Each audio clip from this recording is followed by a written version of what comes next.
Sylvia, who is on the call somewhere, if she's okay with us just finishing off this public meeting before we move to that delegation. Good morning or good afternoon, Mayor. I am here. My challenge is I do have a hard stop at 7 because I have another commitment at 7:30. Okay, so what I'll do then is, if you're okay, Mr. Vella, well, we'll just pause the public meeting and we'll insert that delegation into the middle of it, and then we'll come back if you're okay with that. I'm in your hands, Your Worship. All right, perfect. So we'll just come back to your questions in a few minutes. Thank you. And those of you, I have made a note of those who have their hands up for questions. We will come back to your questions in a few moments. Yep. Okay, so with that, we will go to our next delegations that we're already a few minutes late to, and that is MPP Sylvia Jones, the Dufferin-Caledon. And she is invited by council to discuss the issues going on in Melancthon. I don't know if MPP Jones, if you had anything you wanted to say, or if you wanted to just jump right into questions from council. Just a few remarks, and I'm sorry for sort of jumping ahead there, but this is the disadvantage of having multiple items happen at the same time. So first, obviously, your conversation tonight and acknowledging that understandably there are several important matters before your council, including, of course, the proposed aggregate application. I recognize that this proposal has rightfully generated significant community interest. And while the responsibility for approving or denying these applications lies with the Ministry of Environment, Conservation and Parks, as well as the Ministry of Natural Resources, I want to assure council and resident that the province's review processes are rigorous, evidence-based, and designed to protect groundwater, farmland, and the surrounding natural environment. Through the Ministry of Environment, Conservation and Parks, the province has invested approximately $900 million to support environmental protections, including groundwater monitoring, permit to take water reviews, technical modeling, inspections, and compliance and enforcement activities. The province has also continued to invest in oversight through the Ministry of Natural Resources, with funding specifically dedicated to aggregate oversight, natural resource management, and enforcement under the Aggregate Resource Act, or the ARA. Together, these investments support the scientific review, monitoring, and enforcement systems that apply to proposals like the aggregate application currently before you. Thank you for your important work that you do on behalf of residents and your continued collaboration with my office. I'm happy to take any questions that you might have, Mayor. All right, thank you very much. And just to be, just so everybody is clear, this is a question and answer session back and forth between members of council. And it's not a public, there's no opportunity, there's not a timeline that we have for questions to the member of parliament or provincial parliament. But if you do have a question, you want to submit it to me, I will endeavor to get an answer back from MPP Jones. That being said, jump right in. I mean, timely, I guess that maybe you've heard the last little bit of council, so you know how frustrated we are with some of the things around aggregate. You know, from your perspective as a member of provincial parliament, I think we need you to advocate on behalf of us with regards to things like the MNR inspections, MNR oversight, which seems to have gone by the wayside over the last few years. And it is something that keeps coming back and back and back again every time we talk about aggregate, is the lack of inspections, the lack of seemingly self-policing of an industry that probably shouldn't be self-policing. So while go ahead. If I may, Mayor, while that reference was made to the aggregate resource inspectors, Yep. I was pulling through my information because I have had conversations with the minister, and he gave me a hard number on how many new inspectors have been hired. Of course, I can't find it right now, but I will assure you that I will get that information to the council. Having said that, the inspection under the Aggregate Resource Act is complaint driven. So there is an acknowledgement that either public or municipal or participation is involved to make sure that if there are concerns raised or questions raised, that gets to MNR and the inspections can happen. Okay, thank you. And so we'll look forward to hearing the number of how many new inspectors have been hired. If that's the case, then certainly good news. Hopefully more operations will be inspected. The other piece I think that is frustrating for municipal councils, not just ours and not just in different county though, is the rehabilitation piece. Every time we're faced with an application, and tonight as well is no different. And I'm certainly not blaming Mr. Vella because I mean he's a consultant that does planning. But I mean, one of the things everybody holds up and waves around on a flag is, we have these great, fantastic rehabilitation plans, and we're going to rehab everything back to farmland. And I mean, I've been around here a while.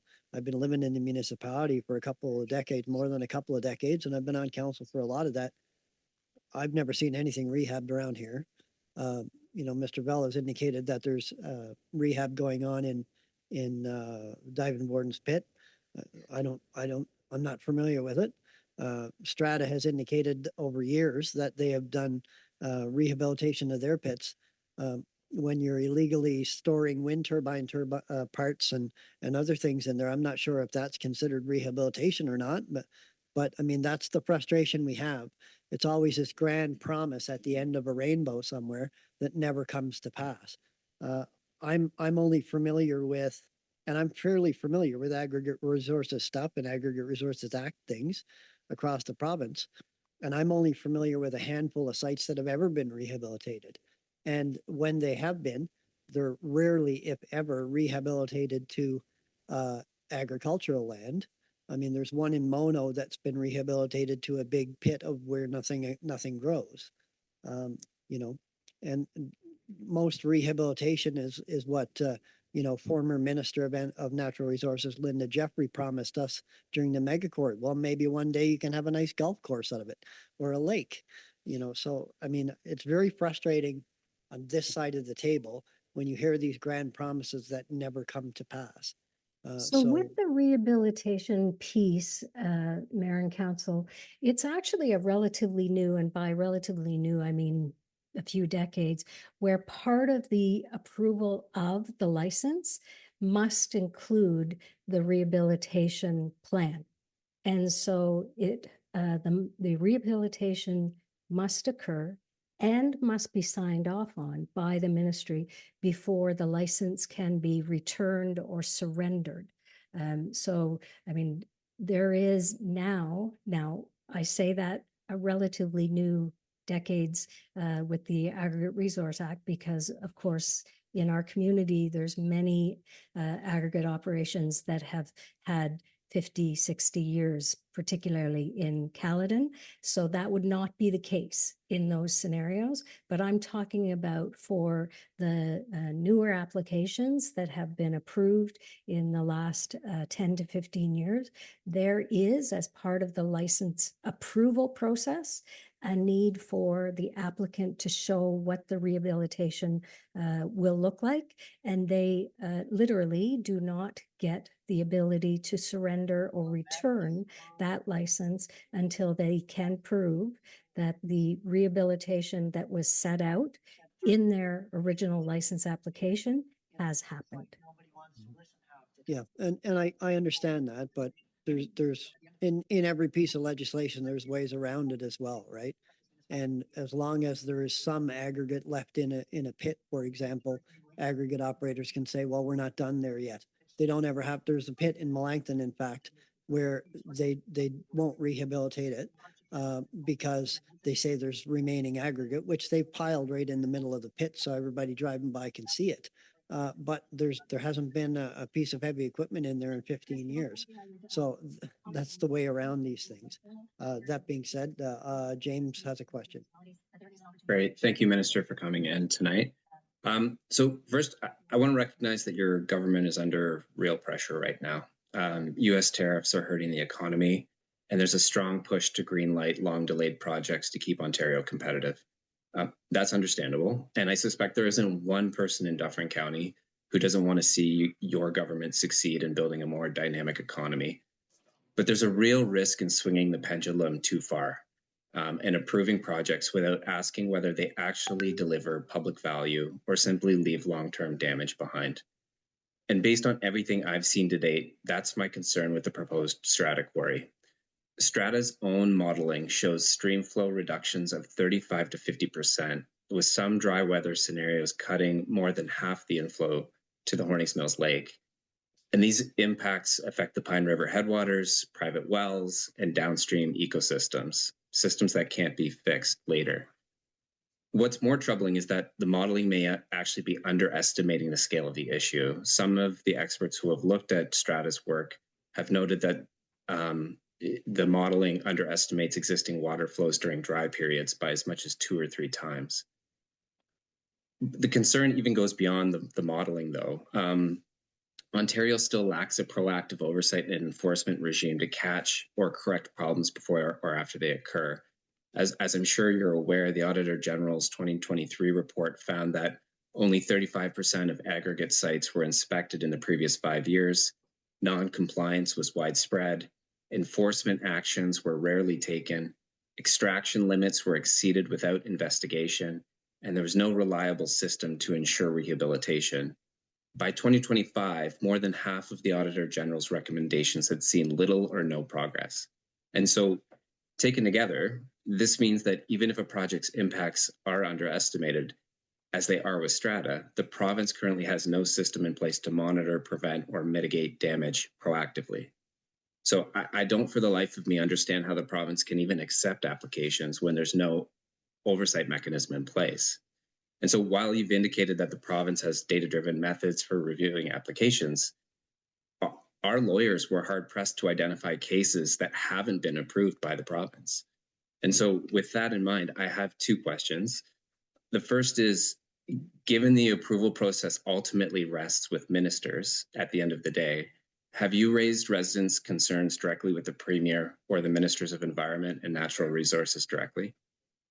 So as you can imagine, coming from Dufferin-Caledon, I have spoken regularly to the various ministries, whether it is environment or MNR, on aggregates. My history as a elected official shows that I was part of a select committee that actually reviewed and made suggestions on how to improve the Aggregate Resource Act. I am acutely aware how much aggregate can and does impact the riding of Dufferin-Caledon. And so my participation historically and currently shows that I am very much attuned to how the ARA works and how improvements can continue to happen. I do want to speak, if I may, specifically to the idea of how does a company's or applicant's past history in the industry impacts their ability and successful applications. As applications are reviewed, MNR actually assesses their current operations to make sure that they are a good operator, and that is a factor in whether approvals are given or not given. And again, I want to reinforce that this is not apply exclusively with one ministry. You have the Ministry of Environment, you have MNR, you have those various oversights, those pieces coming together to make sure that whether it is a groundwater undertaking or whether it is an application that has multiple operations elsewhere, that MNR can assess to make sure that they are one of the operators that is doing everything that their license says they will, are important pieces of the application and the approval or decline process. And I mean, we have examples, again, specifically in Dufferin-Caledon, where an aggregate application was not successful when it went through the rigorous assessment and approval that happens through MNR and Environment Conservation and Parks. And I apologize, Minister, but and I appreciate the work that you've done on the ARA legislation and regulations, but my question was a little bit more specific. have you raised the specific concerns of residents in Dufferin County Yes. About the strata pit quarry specifically? Yes. Okay. Okay. So my second question then is, as our local MPP and as Deputy Premier, and I'm speaking now on behalf of our residents, your lack of visible engagement on this issue is deeply concerning. Whether or not you have a position on the file is one thing, but your absence from local town halls and community discussions is an entirely different one. And it has created real frustration and alarm. These are your constituents. They expect their elected representatives to show up, to listen and engage, especially when their long-term security of their water is at stake. And so my question is, how do you intend to engage with residents on this issue in the coming weeks and months? Well, every constituent who has called my office and engaged with me and asked questions has received answers. And if you are hearing elsewhere, otherwise, I'd like to know. It's important that the process be followed. You know, we have legislation in place that makes those assessments. These are not political decisions. At the end of the day, these applications will not come to caucus or cabinet for approval or decline. It happens through the ministry approval, assessing the application based on what is embedded in the Aggregate Resource Act, as well as the Ministry of Environment regulations and legislation. I have more questions, but I'll yield my time back to the mayor because I'm sure my colleagues have more. Ruth, did you have a question? James has touched on a few things I wanted to say. I do have, I will cut it short because I know we are running out of time and I want to give Bill and Ralph a chance to speak as well. And I do have questions from the public, but we will be running out of time as you have to leave at 7. So I will be emailing those questions to you for answers. That's okay. So my one question to you is, do you know why we're called the Headwaters? Yes, Ruth, I do. Are you sure? Yes, Okay. absolutely. So, 5 the rivers water- begin their formation in the Headwaters region, Dufferin County included. which is right here. It starts right here, not far from where our office is. And we need to protect that. I don't see you doing anything to protect it. Well, respectfully, you either believe in the legislation and the process that it involves and ensures, or you don't. And I happen to believe that the legislation, while always open for improvement, is there for a reason. And we have to make sure that the proponents do their due diligence, and we have the opportunity for municipalities, for Ministry of Environment, for MNR to make those assessments and reviews based on the data that is able to now be reviewed through the ministry staff. So as an elected minister, would you be willing to come and do a town hall? And we're not asking for answers or for hard yes or hard no. We're just asking for you to listen and to hear what's going on in this particular case. With the science and the public meetings that have gone on, the questions that have not been able to be answered by the strata people. So we really want you to come and hear what our residents need you to hear. Would you be willing to do that? So what I'm hearing from you is that you don't believe that the information that is being provided is sufficient, and you don't believe that the ministry has enough information to make a determination on whether this license should be approved or not? I didn't see any of that.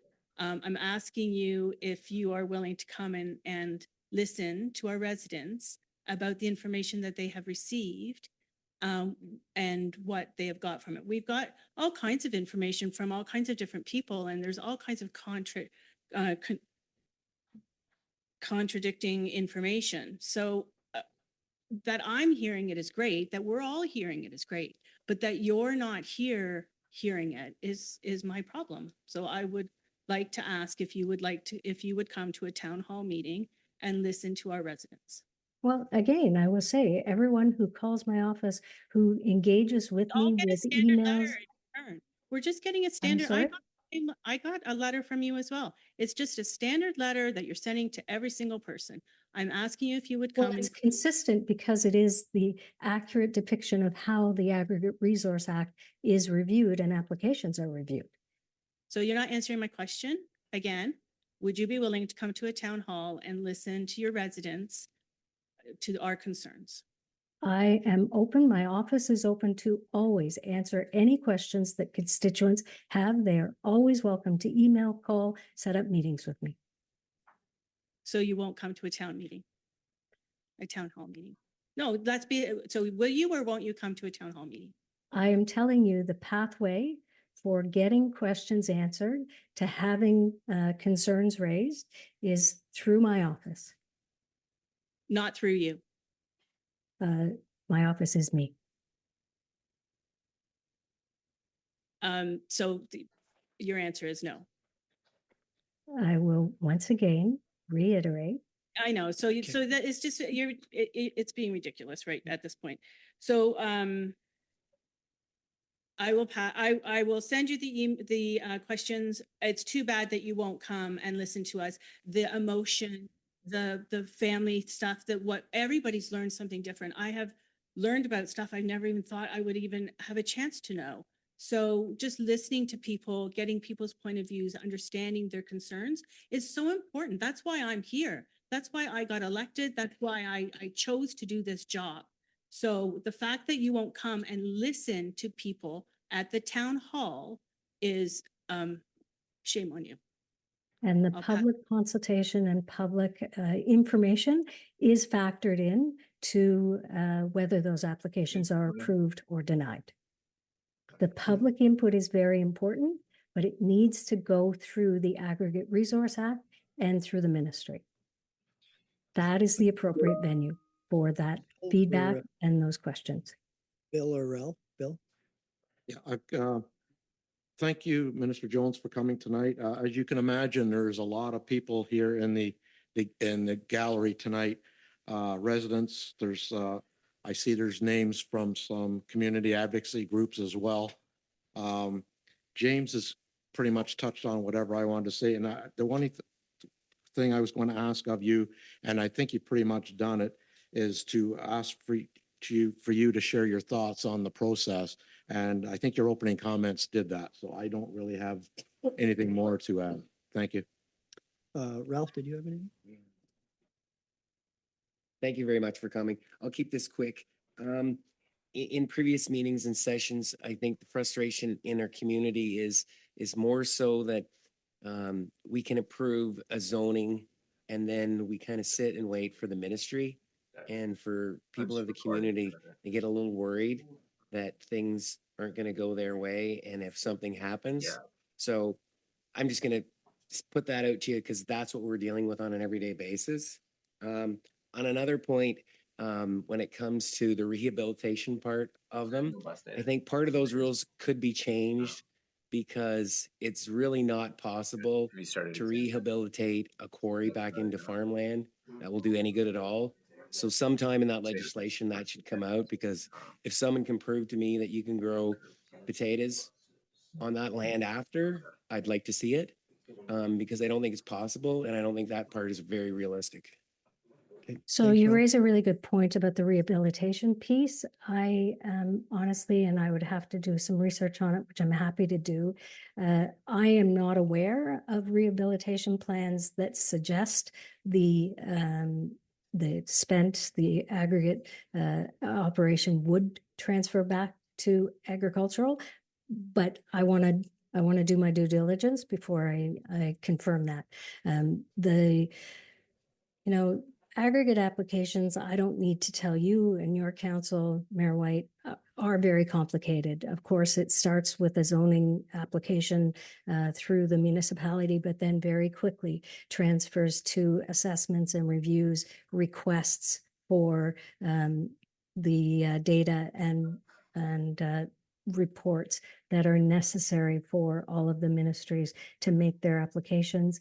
I think the most unique part of the Aggregate Resource Act is, in fact, there is an opportunity for both the proponent and the community, including, of course, the council, to come to agreements separate and apart before an application moves further into detail.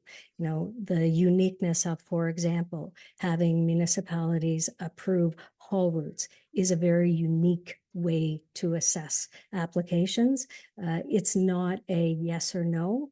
It is a, are there agreements? Are there compromises that can be made from the application to make sure that the community is sufficiently comfortable? That may never happen, and at the end of the day, there is a decision that will happen with MNR and environment on both pieces of this application when it is submitted.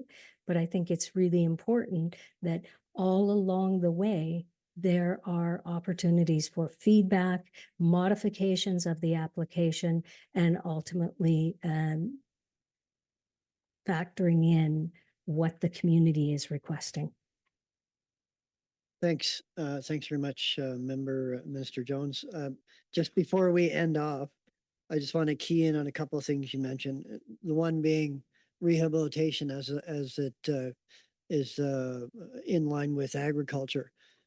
You know, and you said exactly what we think here and what many people think is that, you know, you're not aware of where a pit has been rehabilitated to, you know, fully functional agricultural land. The problem with that is if you listen to any aggregate presentation from any aggregate company looking for a license, they will talk about how they're going to create like veritable Shangri-Las of agricultural everything, this, that, and the other thing. And goodness gracious, we'll be growing oranges in Northern Ontario if you listen to the aggregate companies. And that's the problem, right? This is most of what is used to sell applications to residents or to try to sell them is just utter nonsense.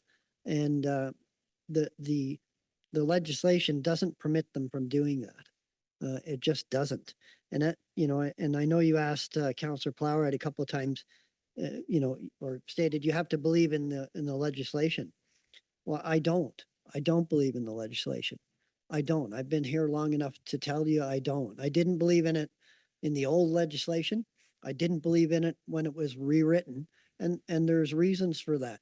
Because the township, probably the most important agency other than the government making the decision, has so very little say in it. We were given a 60-day comment window, just like everybody else. We are treated as nothing more than just another guy who gets to write a letter in many cases. We don't get openings to spend you know, a lot of advocacy time, you know, to speak to why we feel this way, how we feel. You know, we're trying to represent 3,500 residents here, and you know, it's like nobody wants to listen half the time.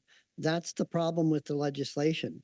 You know, at the end of the day, people who have never been in this municipality will make a decision that will affect this municipality for decades, perhaps centuries to come. And, you know, most of them, you know, only recognize the name Melancthon if you say, yeah, it's the place with the wind turbines as you're driving to Collingwood. You know, it's the same problem, quite frankly, we had with the Green Energy Act, which I know is previous to your government, under the Liberal government before that. You know, we have 167 turbines in Melancthon, and we had no say in any of them. None. We were basically told from on high, this is what's going to happen. Shut your mouth and take it. And that, in the current climate, is not acceptable. I don't expect you to give me an answer because there's probably not really an answer to that, but There's only one thing I would comment on in closing, and that is, Mayor, while the formal period may be 60 days, I really think, and I have seen through other municipalities, that there is an opportunity to continue those conversations if you have a willing proponent. So I don't know what kind of relationship you currently have with Strata, but I would strongly encourage you to, even after the 60 days formal is finished, that you continue to have conversations about how, if this application was to be approved, how can the municipality protect their residents? Because at the end of the day, that's what everybody is here to do, whether it is provincially or municipally. I mean, our back and forth with Strata right now, I guess, would be best described as tense. But it's not really the people we want to engage with. Who we want to engage with is the ministry, right? We want to engage with the experts at the ministry who are ultimately going to make that decision, and we can't. I have a meeting. Three of us are going to Roma next week. We have a 10-minute speed date with the assistant deputy, but not even the parliamentary assistant. You know, it's like, and I mean, if that person wasn't going to be there, I'm sure they'd be more than happy to shove it off to the assistant secretary of who gets the copies if they could.